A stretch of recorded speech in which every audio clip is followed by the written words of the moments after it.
Currently, many problems and conflicts are present in the world. Then, where are the world's ongoing conflicts today? We live in an area of relative peace compared to most of history. However, does not mean that there are no conflicts in the world today. The Middle East is in turmoil. Civil wars ringing in Syria, Iraq, Yemen, and Libya.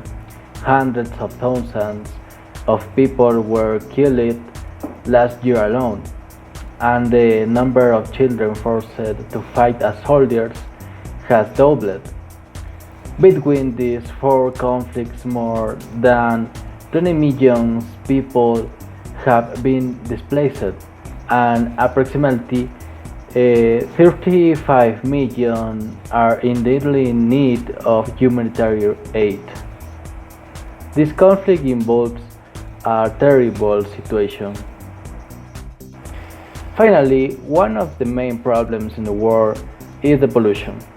Very few places on Earth are untouched by pollution.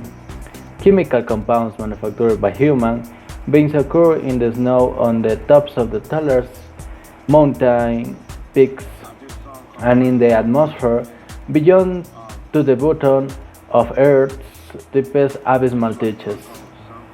All forms of the life are affected by pollution in some way. Some types of pollution, such as light and noise pollution, which involve energy rather than matter, may be easier to manage and control than the chemicals that contribute to various types of air, water, and land pollution.